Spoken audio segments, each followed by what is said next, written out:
Sir कहिएगा कि जंग भी जारी है, सीज़ फायर की बात भी हो रही है, समझ नहीं आ रहा कि उम्मीद का सवाल करूं या खदशात का इजहार करूं। आप ही बता दें कि सीज़ फायर होगा या जंग जारी रहेगी। बहुत शुक्रिया जन्नत, आपने इनवाइट किया। बिल्कुल आपने ठीक कहा कि जंग भी जारी है और बल्कि जोरों पे है और जोर पकड़ती जा रही है और साथ साथ मुज़ाकरात भी हो रहे हैं। लेकिन जितनी स्ट्रैटेजी के बारे में जानता हूँ, ये देखिए जब भी इस तरह की नेगोशिएशन शुरू होने का कोई चांस होता है तो आमतौर पर ये जो फ्रीकैन होते हैं वो इसको part of the strategy use करते हैं, यानी वो एस्केलेट करते हैं डी एस्केलेट करने से पहले। और एस्केलेट इसलिए करते हैं कि वो अपनी शो ऑफ पावर करना चाहते हैं, वो अपना रिजॉल्व शो करना चाहते हैं, वो समझती मिलिट्री माइट अपनी शो करना चाहते हैं, ताकि अगर मुज़ाकरात शुरू हो तो जो मुखालिफ फरीक है उसको ये बेहतर समझने में आसानी हो कि क्या कुछ दूसरी साइड कर सकती है या कितना नुकसान पहुंचा सकती है। तो जिसको एक प्रोहिबिटिव कॉस्ट मैं कहता हूँ ना, वो इम्पोज की जाती है ताकि दूसरी साइड जो है, जिसको डैमेज इन्फ्लिक्ट किया जाता है, जो डिस्ट्रक्शन की जाती है, उसको कॉम्प्रोमाइज करने पर मजबूर किया जा सके। ये बुनियादी फर्क होता है। तो ये जो मुज़ाकरात होने जा रहे हैं वो एक बहुत खुश आइंद है, लेकिन दोनों तरफ आपने देखा हिजबुल्लाह है, ईरान की प्रॉक्सीज हैं, ह्यूतीज हैं, वो सारे कम बैक कर रहे हैं। इराक की मलेशिया है, तो इन्होंने भी एक इंक्लूड कर लिया अपने आप को सारे कॉन्फ्लिक्ट के अंदर। और ह्यूतीज ने भी इजराइल पर फायरिंग की है। वो बताना यही चाह रहे हैं कि अगर आपने ईरान के साथ कॉम्प्रोमाइज ना किया या जंग को सीज फायर ना किया तो इसकी कीमत अमेरिका और इजराइल को भी देनी पड़ेगी या और ज्यादा देनी पड़ेगी। तो आई थिंक ये पैरेलल चल रहा है। तो लेट्स होप कि इसके बाद ऐसा नतीजा निकले जिसके अंदर पीसफुल टॉक्स स्टार्ट हो सकें और कोई नतीजा खेज एक सीज फायर हो सके। अच्छा, हमने देखा है कि इस जंग से पहले भी मुज़ाकरात चल रहे थे अमेरिका और ईरान के दरमियान, और उन्हीं मुज़ाकरात के दौरान अमेरिका और इसराइल ने मिलकर ईरान पर हमला कर दिया। अब भी जो ट्रंप हैं वो सीज़ फायर की मोहलत भी दे रहे हैं और हज़ारों मेरीन्स को ईरानी जजीरे खारिक पर उतारने और कब्जे का प्लान भी बना रहे हैं। तो सीज़ फायर की आड़ में क्या आपको ईरान के खिलाफ बड़ी कार्रवाई की बू तो नहीं आ रही? नहीं, ये भी पोस्चरिंग भी हो सकती है और ये जैसे कहते हैं वॉर के टैक्टिक्स भी हो सकते हैं। पोस्चरिंग ये होती है, जैसे मैंने पिछले सवाल के जवाब में अर्ज किया, कि आप ये तक बताना चाहते हैं कि मैं खारक पर कब्जा कर लूंगा, तुम्हारे लिए ये नुकसान हो जाएगा। लेकिन प्रैक्टिकली मैं कई दिनों से ये सोच भी रहा हूँ और कह भी रहा हूँ कि प्रैक्टिकली अमेरिका का खारक पर कब्जा इतना आसान नहीं होगा। जहां तक तो वो 82 एयरबोर्न ब्रिगेड उतारनी है वो तो उतार सकते हैं, लेकिन मसला आएगा उसको सस्टेन करने में और उस जो उनका स्टेट ऑफ हॉर्मोज को खुलवाने में। और जब खारक ले भी लेंगे तो वो किस काम का है जब आप उसको एम्प्लॉय नहीं कर सकते। उसका सबसे बड़ा तो एडवांटेज ये है कि वहां से 80% ईरान का तेल एक्सपोर्ट होता है। अगर ये तेल एक्सपोर्ट करने की पोजीशन में हो तभी खारक को कब्जा करने का फायदा है ना। सिर्फ वहां पे बैठ के सिर्फ कब्जा करके उसको सस्टेन करना बहुत चैलेंजिंग इसलिए होगा कि लोकल पॉपुलेशन आपके खिलाफ है। वहां से ईरानी जो है वो मिसाइल मारेंगे उन्हीं जगहों पर और शायद ड्रोन फायर करेंगे सस्ता वाला। मैं आपको सादा करने के लिए एक पूरी सिचुएशन को मैं एक मिसाल से वादे करता हूँ। ये 82 एयरबोर्न ब्रिगेड जो है ये पहले भी इस्तेमाल हुई है। ये हुई थी इराक के खिलाफ। जो ईरान है ये बुनियादी तौर पर 4 गुना बड़ा है इराक की निस्बत, यानी 4 टाइम्स इसकी जमीन ज्यादा है। इराक जो है वो बुनियादी तौर पर मोस्टली डेजर्ट है, प्लेन ग्राउंड्स है, मिलिट्री को छुपने की जगह नहीं मिलती, वेपन्स की स्टोरेज बड़ी मुश्किल होती है, ओपन कॉम्बैट होती है।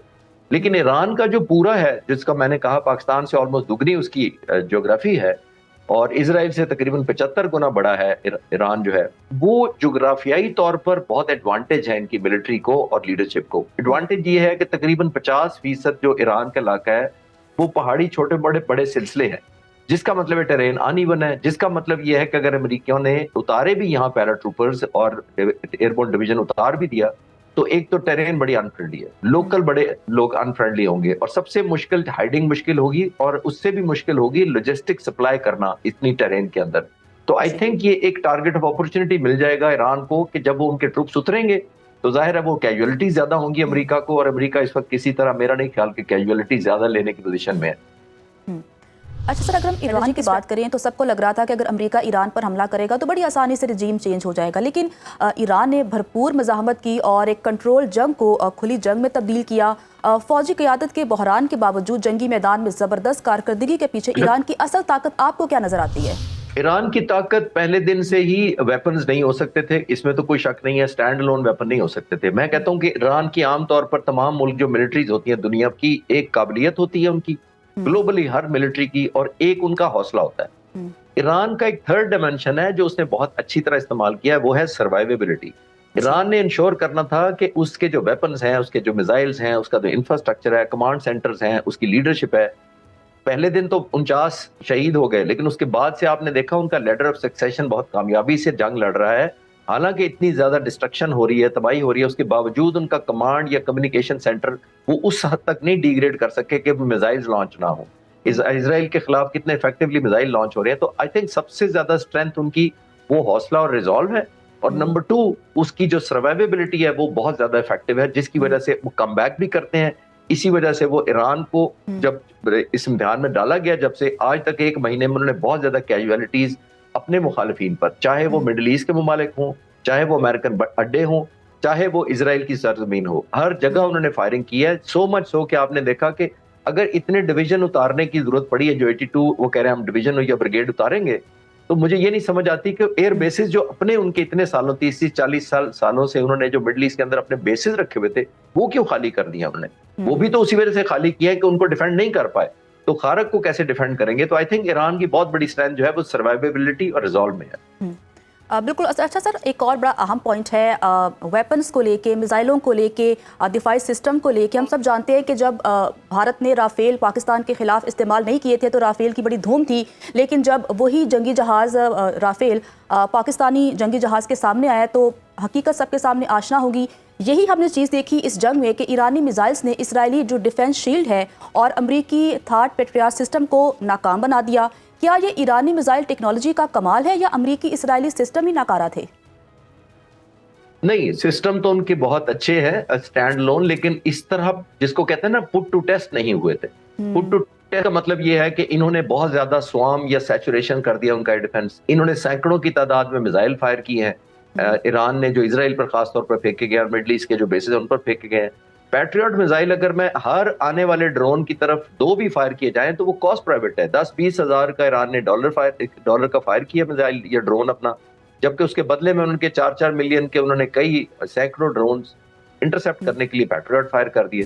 تو آئی تھنک ایران نے کامیابی سے ایک کام یہ کیا ہے کہ اپنے لیے جنگ بہت اکنامیکل رکھی ہے اور دشمنوں کے لیے مہنگی کر دیا. اکنامیکل میں اس سینس میں نہیں کہہ رہا کہ ان کا انفراسٹرکچر تباہ نہیں ہوا، ان کی بلڈنگ نہیں اڑائی گئی، ان کے command headquarter, radar, infrastructure وہ تباہی ضرور ہوئی ہے، لیکن اوور آل جتنی وہ پین کاز کر پائے ہیں اتنی لو کاسٹ بجٹ میں، جس کے اندر وہ ڈرونز فائر کرتے ہیں، میزائلز فائر کرتے ہیں، بلسٹک اور کروز اور ہائپرسونک میزائل انہوں نے جو فائر کیے ہیں، اس کی کاسٹ کی نسبت جو 2 سے 3 لاکھ ڈالر کے اندر ان کی قیمت ہے ایک میزائل کی، اس کی نسبت انہوں نے جو پینک کریٹ کیا ہے، جو انسیکیورٹی ڈیولپ کی ہے امریکہ اور اسرائیل کے اندر، اور سب سے بڑھ کر جو انہوں نے وہ امریکہ اور اسرائیل کی متھ توڑ دی ہے کہ وہ تو ڈیفیٹ کیے ہی نہیں جا سکتا، وہ تو شکست ہو ہی نہیں سکتی ان کو.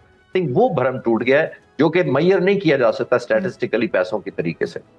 اچھا سر، جیسا کہ ہم سب جانتے ہیں کہ ایران کی کافی پراکسیز بھی اس خطے میں موجود ہیں، حوثی باغی بھی ہیں، عراقی ملیشیاز بھی ہیں جنہوں نے مزاحمت کی ہے اور کر بھی رہے ہیں. تو آپ کو لگتا ہے کہ کہیں نہ کہیں کامیابی کی وجہ یہ بھی ہے؟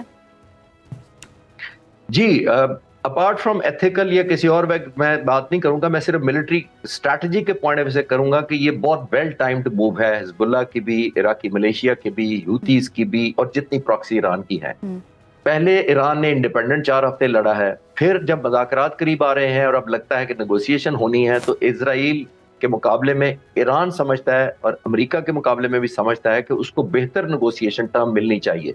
اب اس کو حاصل کرنے کے لیے وہ ایک قیمت بڑھا رہا ہے اسرائیل اور امریکہ پر، ان کے الائز کے اوپر، بتانے کی یہ کوشش کر رہا ہے کہ میری جو انفراسٹرکچر ہے یا میرا جو ہائیڈنگ ہے یا میرا کنٹرول ہے جنگ کو مہنگا کرنے کے لیے یا آپ کے لیے ایک پروہیبٹیو کاسٹ امپوز کرنے کے لیے، وہ بہت زیادہ ہے. تو یہ جو ساری کی ساری سائملٹینس انٹری ہوئی ہے، یہ ایک ایلیمنٹ آف اسٹرینتھ شو کرنا چاہتا ہے ایران اپنے پوائنٹ آف ویو سے کہ میں صرف اپنی سرزمین سے نہیں لڑوں گا بلکہ دوسری سرزمین سے جو آپ دوسرے ملکوں کی ہوگی یا آپ دشمن ملکوں کے قریب ہوگی، وہاں سے بھی ایک انسیکیورٹی پیدا کرنے کی پوزیشن رکھتا ہوں. تو I think strategy point of view سے یہ بڑی ویل ٹائمڈ موو ہے ان کی.